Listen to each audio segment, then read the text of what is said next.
Uh, Hello, welcome back to Corey's Cold Brew. Today I'll be showing you how to start off your brew in a demi-john like this. So, right, first what you've got to do is you've got to get this about 2 inches full with boiled water. Yeah, that's about 2 inches. So there we go, that's around about 2 inches of boiled water in the kettle.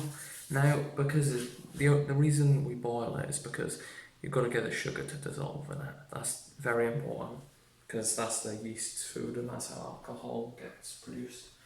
So I've already made my second brew here. Yeah, there's my second brew there. I should be starting off soon, but it's not yet. So I'm gonna pour the sugar in here.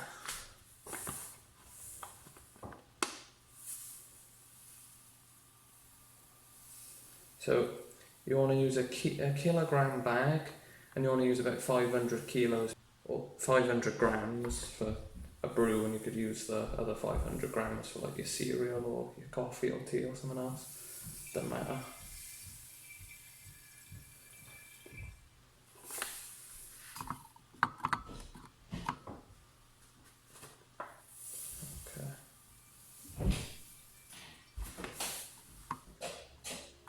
Anyway, when putting the sugar in the water, it can help to give it a bit of a swish like that to dissolve as much sugar as possible.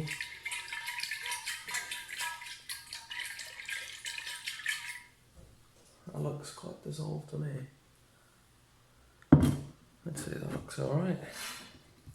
There, thumb stuck. Anyway, now we've got to add our apple juice.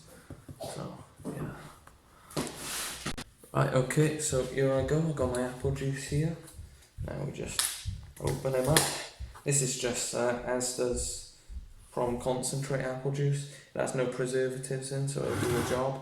If you do have preservatives, I think you have to add yeast or something.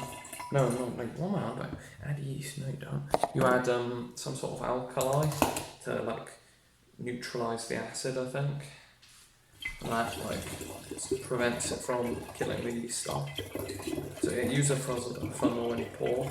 Don't use a funnel for pouring the boiling water in though, because if your kettle has a spout, use that. Because I tried it with my first batch there, and all boiling water spat everywhere. So don't do that. Don't make the same mistake I did. Okay, so we're going to be using 4 of these cartons. If you can get them all in there. That's 1, so here's 2.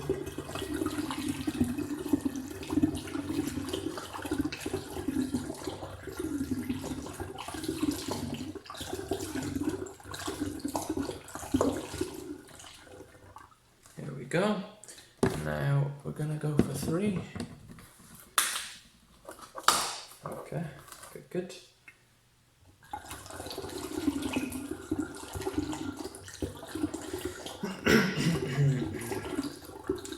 Everything, I may have said this in the video earlier, but everything I'm using here has been sterilised using Camden tablets, so it's all clean, no bacteria, which is what you need, because if you have bacteria in your brew, it'll make it go bad, and you won't like drinking it, and it could make you ill or something.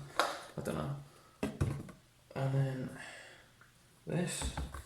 So it's a very important step that you want to do before adding the yeast, which I'm going to show you in a minute after I've added this last carton.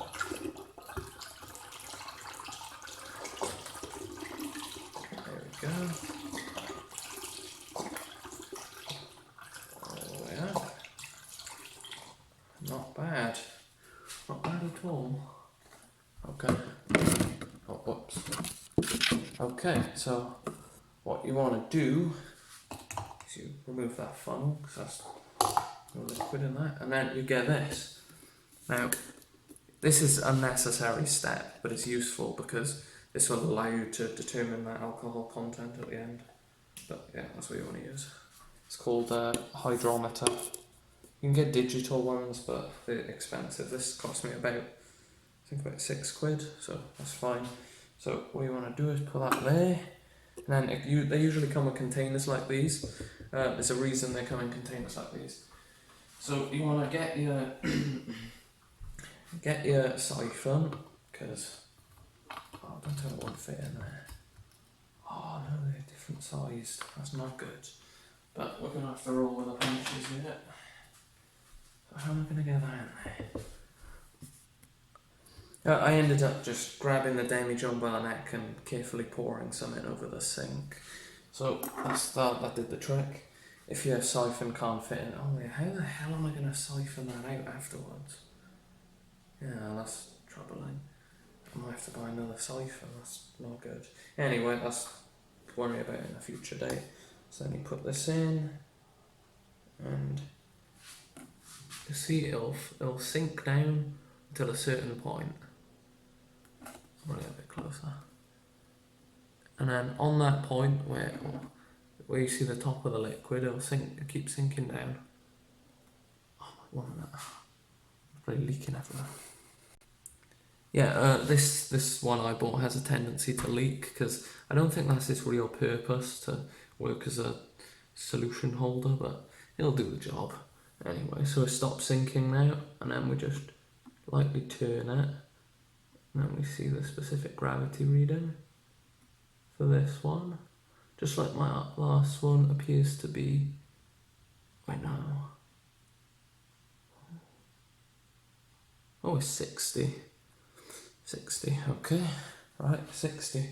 And then, so that's 60, then you just pull it out, chuck that in the sink. Do not add the solution that you just put back into your demijohn. Don't do that, bad. Very bad. I don't know why people don't do that, but I read online you shouldn't do it for some reason. Anyway, we've done that now, so now we add our yeast. Well, I probably want to write down my specific gravity reading first. I'll be back now. Okay, see, I got my little label printer that my dad let me borrow here, and I just printed down on it. What I printed was, I printed this. It says, I'm not sure if you can see that, but it says OGSG, which stands for Original Standard Gravity, I think. 60, because the hydrometer measured 60, and I put the starting date on there. Put the starting date as well, because that's important. And yeah, slap that on there. Okay, now we add our yeast in. So this is another unnecessary step that I've chose to take. This is yeast nutrient. You can use this as well as sugar, but I decided to do it because why not? Didn't have any downsides, might as well get yourself some. So you're supposed to really dissolve it in a solution, so I probably should have put it in when I put the boiling water in, but it's no worries. I'm going to siphon it out anyway, and then you just pour it in like that, and that's your yeast nutrient. Technically it's not sugar, it's like, has some sort of chemical formula on here. Diammonium phosphate and ammonium sulfate. Sciencey words. Anyway, and now you've got to get your yeast. This is the most important thing in this whole thing, apart from the apple juice probably, because you need both of them to brew. And with this you want a nice level teaspoon. Don't sniff it because it stinks. But you want just a level teaspoon of it. Just like that. Level. See, there's no hanging over the top.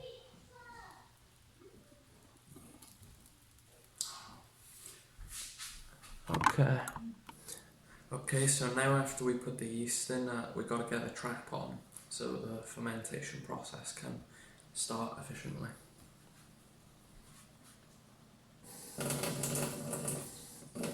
So what you want to do is you want to get a little bit of water through the top there, and it goes down there into the middle.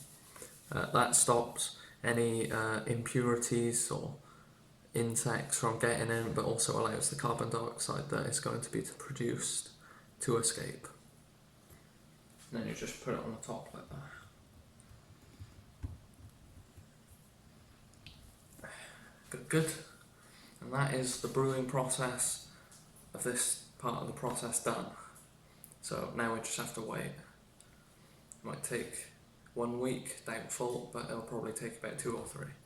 And then you've got to bottle it or put it in some sort of container. Anyway, thank you for watching Corey Cold Brew, where the instructions are easy and the cider is hard. Comment if you have any questions. Like and subscribe if you like, if you want to see more of my content. Thank you for watching. Bye.